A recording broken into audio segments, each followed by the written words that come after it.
I was emotionally abused. I was emotionally abused by a woman. I was emotionally abused. I was mentally abused. I was mentally abused. Know your worth. Don't take no abuse. Love yourself. Ain't nobody gonna love you like you love you. I'm Sekhmet Shabaka, and thank you for listening to Give It to the Therapist.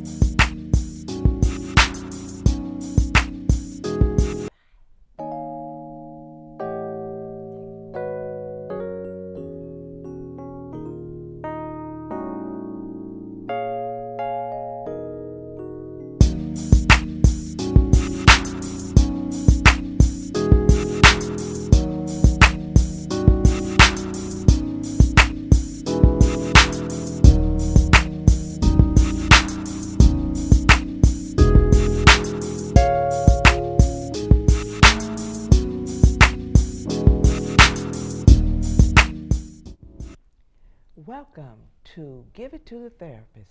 Hello, I'm your host for today. My name is Evangelist Dr. Elaine Meisenberg, and I'm here to introduce you to a great author of the book. And to my right, her name is Sekhmet Shabaka. Yes, and we're here to talk about the things that's happening to a lot of women today. And I'm glad to be the host of this show. All right, can I ask you some questions? Absolutely, and thank you so much for having me. All right. Yes. My first question is, what inspired you to start Give It to the Therapist? I started Give It to the Therapist because I ended up on the streets, homeless. I went from making a lot of money to living in a nice home, to cars, to homes, to pretty much living like a drug addict on the streets. And I wasn't on drugs. And I realized that it took me some time to realize I went through something emotionally and mental. I didn't know anything about mental abuse or emotional abuse. And I realized something is wrong with my mind. I couldn't snap out of it. I couldn't get myself together. I couldn't work a regular job. I couldn't just get my thoughts together. So I said, you know what, I'm going to die out here. I have to do something with my brain. And I just got on the phone and I found out where I could get check into therapy, and they let me walk on in, and I was diagnosed with psychosis. And then talk therapy helped me realize that and talk therapy without medication, it helped me realize that I was trying to get rid of my old self, but it also made me realize I had to go back to my childhood where the abuse started.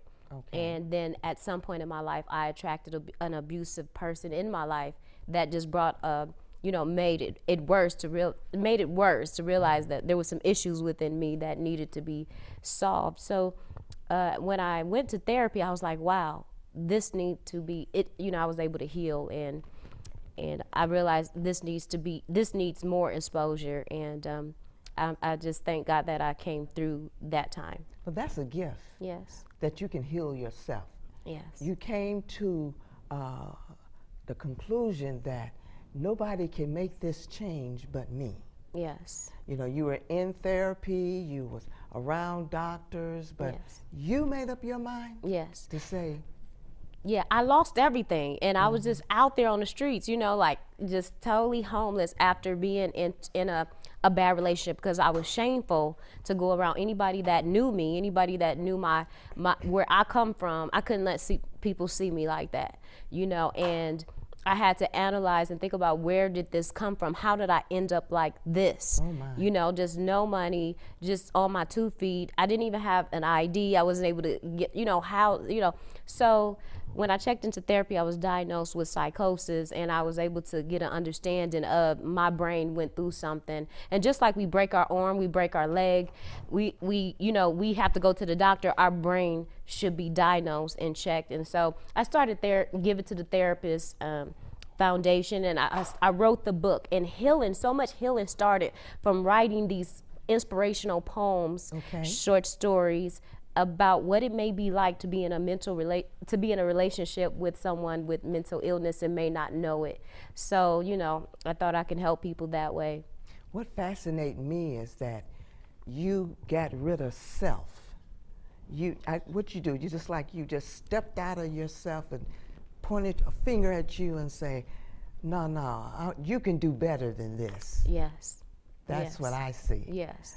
It wasn't easy. It wasn't easy, but I was just like, it started off, healing starts off by recognizing what's wrong, accepting that something is wrong, and accepting that, I was addicted, didn't want to come out of the abusive relationship, but, I had to. I was going to die if I didn't, so, yeah. And that inspired you, and now you inspire, and now she's inspiring someone else. Yeah, I just put it all in a book, give it to the therapist. That's a blessing. That's a blessing. You're inspiring me, All right. My second question is, what exactly is the mission?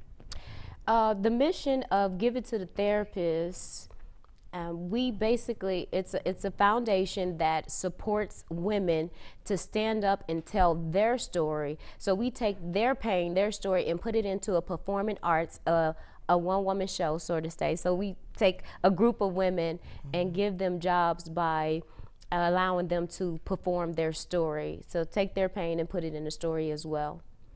And we also help women with digital tech ads by training them to learn digital ads that we can post up at events. So it's all about performing our stories. So you turned your hardship into a blessing. They say in every storm that there is a blessing at the end of the road if we look for it. And you found yours. Yeah, I did. And you know what? You can find yours too. All you have to do is what she did. She stepped out of self, looked at self, and says, get out the way. Yes. It's time for healing. Yes. And yes, you can be healed. Yes. Because we live in a world that we can be healed. I didn't think I could. I didn't think I was gonna make it. I was like, oh, if I didn't check in therapy, I know I wouldn't be here. And I healed without medication. And I don't advocate to take medication. Without medication. It was just talk therapy. I needed the therapist to talk to me, to tell me something was wrong with my brain, and I was able to, work it out by getting diagnosed. So I think everybody, every household should get their brain just diagnosed. It doesn't hurt. Most insurances are covered by checking into therapy because it would help so much when we're dealing with, that. That's like when the old folks say, you hear them say it all the time. They say when you talk out loud, you're taking it out of you, Yes. And by you talking and telling people and reading about it, you're denouncing it. But as long as you held it inside of you, it wasn't going nowhere. Yes, and we all need talk therapy. Men need people to talk to, and anybody could be emotionally or mentally abused. And the goal is to bring awareness that there is mental abuse and there is emotional abuse. And if you don't get your mental abuse will keep you in a state that I was in. It would keep you without able to have a job, to maintain a normal functioning life. And if you don't get out of emotional abuse, then you would just keep attracting more and more abusive relationships. So we do need to get diagnosed. So there's a scripture that reminds me, I fought a good fight and I ran the race and I won. Yes. So you won. Yes, I did. I came out on the other side. All right. Yeah. Okay, the third question. How does the foundation help nonprofit foundations, nonprofits, and for-profits? We help nonprofits and for-profits, and what we are able to do is fundraise. I am incorporated in an L3C status. Give It to the Therapist Foundation is in an L3C status, which allows me to go to foundations. I'm not able to get a grant because I am for-profit, but I am able to get a loan, business loan, and as long as our missions match, I can go out and fundraise and pay back the the nonprofit foundation, and I can do the same thing for nonprofits. I'm able to make a profit for them, and they can go out and take out the loan if they apply the L3C status to their 501(c)(3) status, and then they could go and take loans from foundations when there's no grant money available because we run out of money. And a company like mine could be hired to fundraise for nonprofits. And for-profits could participate by, when for-profits donate to nonprofits, we can absolutely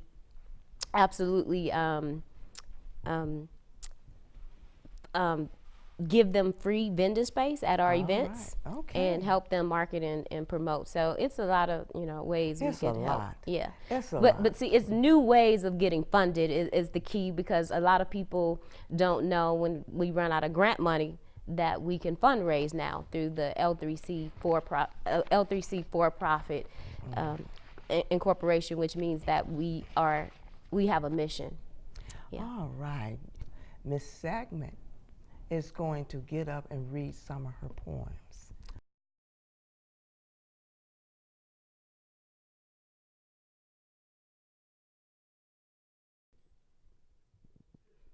This is my life story, where my abuse started.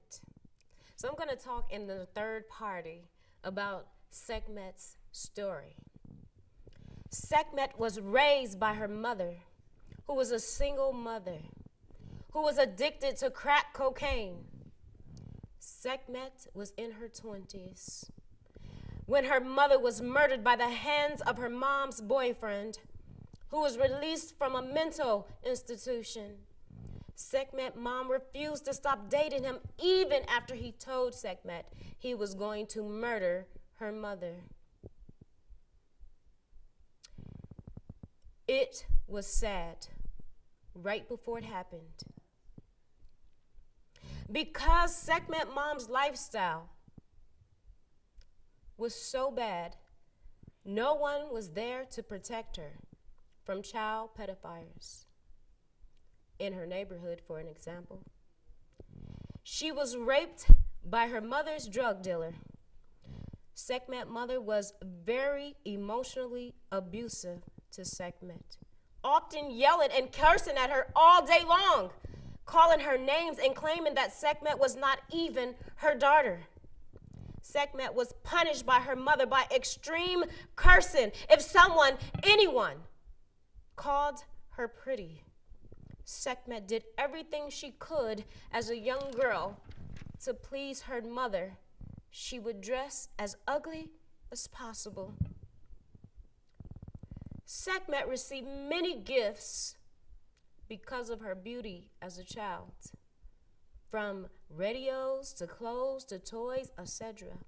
But Sekhmet's mother would take every gift away and give them to her other 4 children.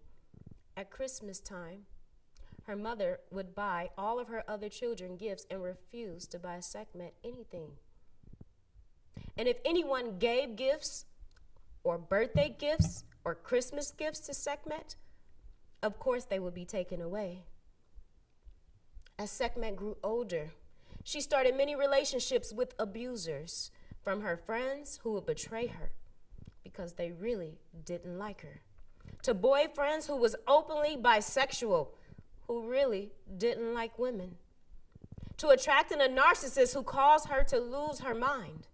Sekhmet ended up homeless on the streets with no food to eat or not even a picture ID. No one she knew could help her. Sekhmet knew something was wrong with her mind because she couldn't do things like work a job or function normally.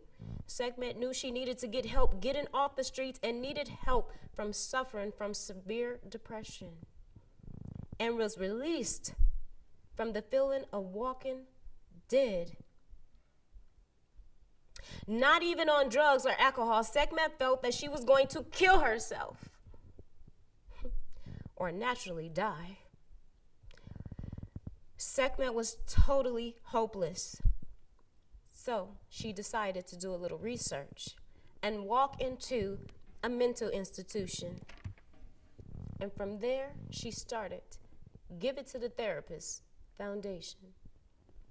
Sekhmet started advocating for women, girls, boys, and men to get diagnosed and checked into therapy to have a better, healthy, happy community because she cared to make a change in the world by bringing awareness to this underserved matter.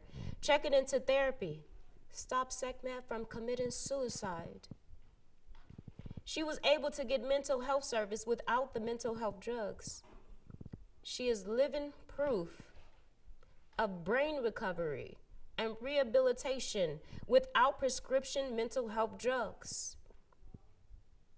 When nonprofits supports Give It to the Therapist Foundation by providing a PRI, it helps to create sustainable taxable income paid to women for sharing their survival stories. On an ongoing basis, we employ at least 100 women a year. Thank you so much for listening to Sekhmet's story.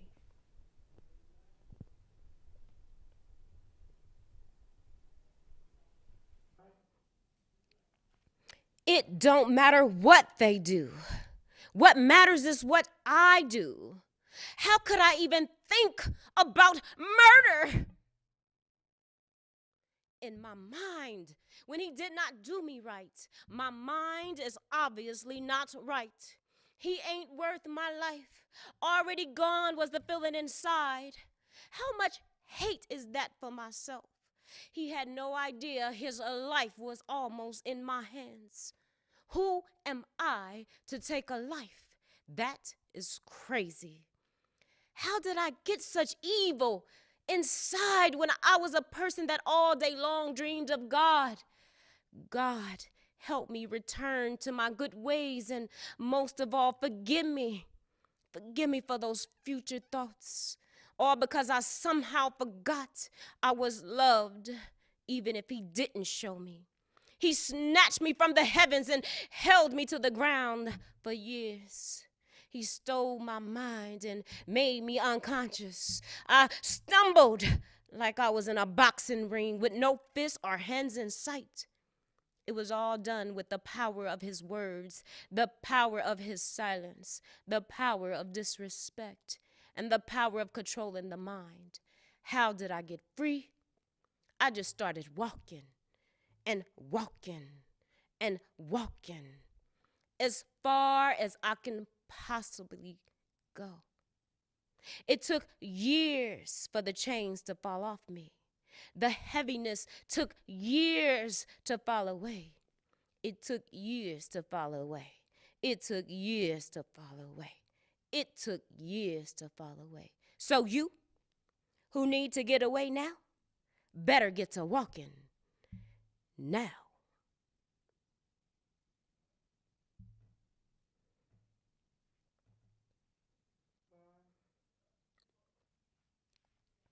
His goal was that I kill myself. He almost achieved that attempted murder. Living lies, daydream, fighting in my own mind about a fantasy in my mind that somewhere deep inside he really is a good guy.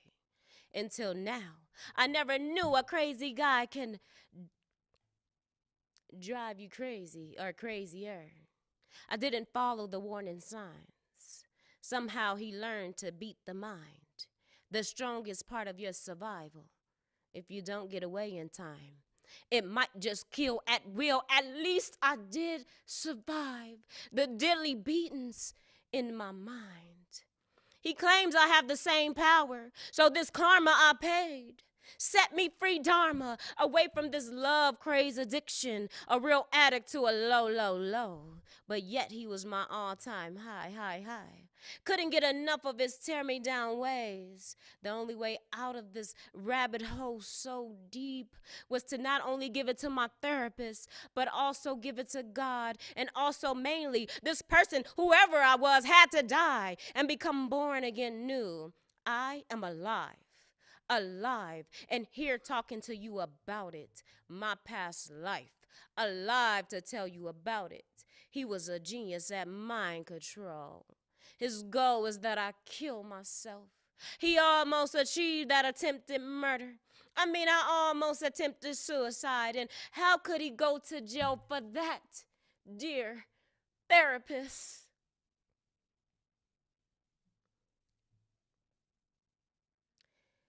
What is wrong with me? Because he is just fine. However, seeing my therapist drop from 3 visits to once a week. Writing helped me to get all of the crazy out. Never thought it could happen to me. But you see, I knew I was crazy when I thought I wasn't crazy. I thought I was acting well until I realized I do have all of these symptoms. All of the signs are there, hallucinating about a love life that never really existed in reality. I mean, I knew him. We lived together. He existed, but he existed differently in my mind. When he ignored me, I thought he wanted more attention. When he never said, I love you, I thought he was just having a bad day every day. And one day, he will get happy. After all that I am doing, all of these great, wonderful things for him, like giving him lots of my money, that was like, what's wrong with me? I mean, I was giving him a check. A rain check. We never took a picture together. He couldn't picture that. I thought maybe that was my fault because I never pulled out a camera. These hallucinations, I couldn't tell what was real and what was not. It took 15 years to get away. When I awakened, he had already moved 4 times without me, had 10 girlfriends and a baby with someone else. But yet, he was still my man. And that was real to me. All this other stuff about how bad he was, I just couldn't really see. I was hallucinating. Still to this day, I couldn't tell if we were really together or not. Was it really real or not? Was he really ever my man or not? I know now that he was just bad for me, hallucinating or not.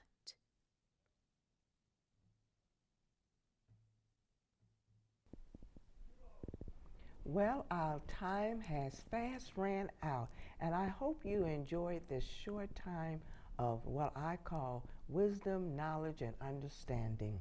Thank you, All right. Miss Elaine. Beautiful, beautiful host. Yeah, I just want to thank you for letting me read my poems and share my stories. And I just hope more people stand up and tell their stories. And you never know how you can help someone else. And thank you so much for having me. And thank you.